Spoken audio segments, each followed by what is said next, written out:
दोस्तों, वर्थोग एक ताकतवर जंगली जानवर है जो उप सहारा अफ्रीका में घास के मैदान, सवाना और वुडलैंड में ज्यादातर पाया जाता है।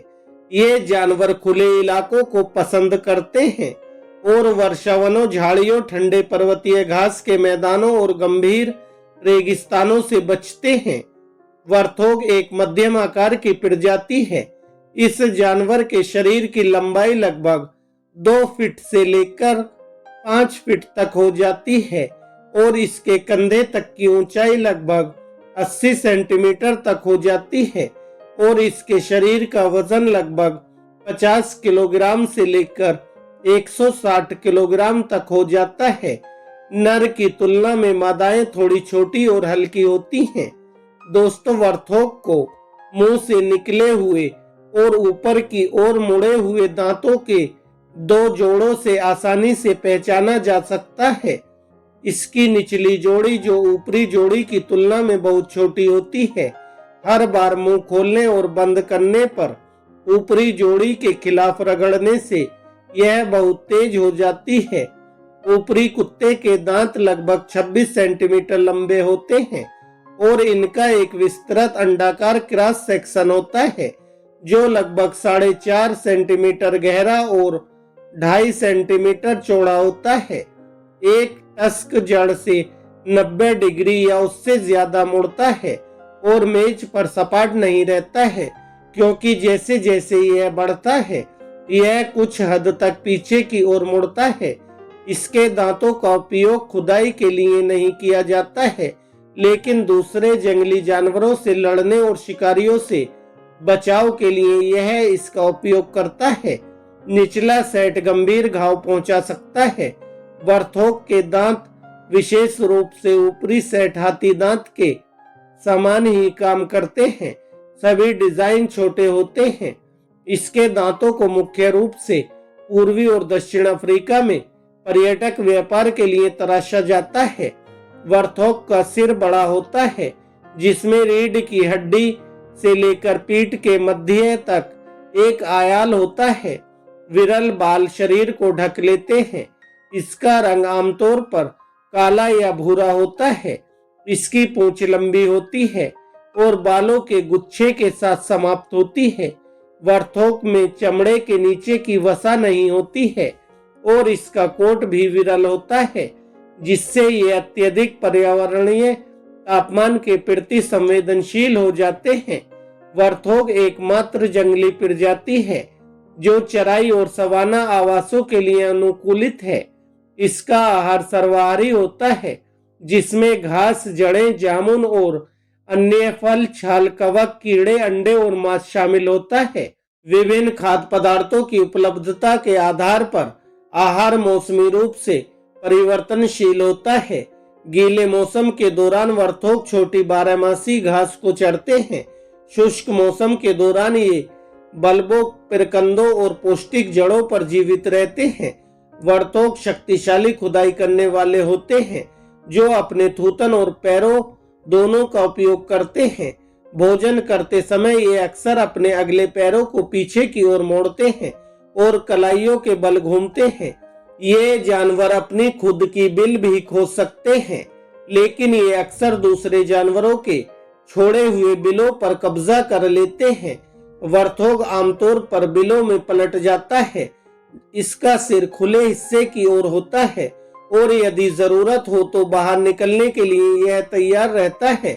वर्थोग उच्च तापमान से निपटने के लिए कीचड़ में लेटते हैं और कम तापमान से निपटने के लिए एक साथ इकट्ठा होते हैं। नर संभोग के मौसम के दौरान एक दूसरे से लड़ते हैं। वर्थोग की प्राथमिक रक्षा तेज गति से भागना है। जब इसे धमकी दी जाती है तो यह लगभग 48 किलोमीटर प्रति घंटे की रफ्तार से दौड़ सकता है। यह अपनी पूंछों को ऊपर की ओर फैलाकर दौड़ता है और दांतों को बाहर की ओर रखते हुए सबसे पहले अपनी मांद के पिछले हिस्से में प्रवेश करता है। वर्थोग के मुख्य शिकारी इंसान, शेर, तेंदुए, चीता, मगरमच्छ, जंगली कुत्ते और लकड़बग्घे होते हैं। हालांकि एक मादा वर्थोग आक्रामक तरीके से अपने बच्चों की रक्षा करती है। कभी कभी वर्तोक को बड़े शिकारियों पर हमला करते हुए और यहाँ तक कि उन्हें घायल करते हुए भी देखा गया है। वर्थोग्स को बैंडेड नेवले और वर्वेट बंदरों को टिक हटाने के लिए तैयार करने की अनुमति देते हुए भी देखा गया है। दोस्तों, वर्थोग क्षेत्रीय नहीं होते हैं बल्कि घरेलू सीमा पर रहते हैं। वर्थोग ज्यादातर समूहों में ही रहना पसंद करते हैं। मादाएं अपने बच्चों और अन्य मादाओं के साथ समूहों में रहती हैं। मादाएं अपने जन्मजात समूहों में ही ज्यादातर रहती हैं, जबकि नर चले जाते हैं, लेकिन यह भी घरेलू सीमा के भीतर ही रहते हैं। उपवयस्क नर कुंवारे समूहों में रहते हैं, लेकिन वयस्क होने पर नर अकेले रहते हैं। वयस्क नर केवल मदमस्त मादाओं के साथ समूहों में शामिल होते हैं। वर्थोग्स के चेहरे पर 2 ग्रंथियां होती हैं, टस्क ग्रंथि और वसामय ग्रंथि। दोनों लिंगों के वर्थोग लगभग 6 से 7 महीने की उम्र में दिखने लगते हैं। नर मादाओं की तुलना में ज्यादा निशान लगाते हैं। ये सोने और भोजन करने वाले क्षेत्रों और जल छिद्रों को चिन्हित करते हैं। वर्थोग प्रेम लाभ के लिए, विरोधी व्यवहार के लिए और स्थिति स्थापित करने के लिए टस्क मार्किंग का उपयोग करते हैं। वर्थोग मौसमी प्रजनक होते हैं। बरसात के अंत में या शुरुआती शुष्क मौसम में रूटिंग शुरू हो जाती है और अगले बरसात के मौसम की शुरुआत में बच्चे का जन्म शुरू हो जाता है। इनकी संभोग प्रणाली को ओवरलैप संकीर्णता के रूप में वर्णित किया जाता है। नरों में कई मादा श्रेणियों को ओवरलैप करने वाली श्रेणियां होती हैं और मादा का दैनिक व्यवहार अप्रत्याशित होता है। रट के दौरान वर्थोग 2 संभोग रणनीतियां अपनाते हैं। रहने की रणनीति के साथ एक वर्थोग रुकता है और कुछ मादाओं या उनके लिए मूल्यवान संसाधनों की रक्षा करता है।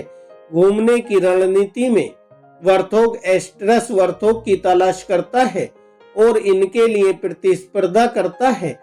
वर्थोग अपने बिलों से वर्थोग को निकालने का भी इंतजार करता है।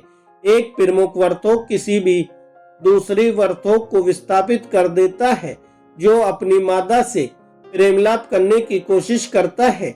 जब एक वर्थोग अपनी मांद छोड़ती है तो वर्थोग अपना प्रभुत्व प्रदर्शित करने की कोशिश करता है और फिर संभोग से पहले उसका पीछा करता है। मादा वर्थोग की सामान्य गर्भधारण अवधि 5 से 6 महीने की होती है। जब ये बच्चे को जन्म देने वाली होती हैं, तो मादाएं अस्थायी रूप से अपने परिवार को एक अलग बिल में पालने के लिए छोड़ देती हैं। मादा एक बार में 2 से 8 बच्चों को जन्म देती है, जिनमें 2 से 4 सामान्य होते हैं। मादा कई हफ्तों तक बिल में रहकर अपने बच्चों का पालन पोषण करती है। वर्थोग के बच्चे लगभग 2 से 3 सप्ताह में चरना शुरू कर देते हैं और लगभग 6 महीने में इनका दूध छोड़ा दिया जाता है। वर्थोग के बच्चे जल्दी ही गतिशीलता प्राप्त कर लेते हैं और अपनी सुरक्षा के लिए अपनी मां के पास ही रहते हैं। वर्थोग जंगल में औसतन 8 से 12 साल तक जीवित रहते हैं, जबकि यह कैद में लगभग 20 साल तक जीवित रह सकते हैं। तो दोस्तों, यह थी वर्थोग के व्यवहार के बारे में रोचक जानकारी और रोचक तथ्य जो मैंने आपके साथ शेयर किए। अगर आपको यह वीडियो अच्छी लगी हो तो वीडियो को लाइक करें, हमारे चैनल को सब्सक्राइब करें। धन्यवाद दोस्तों।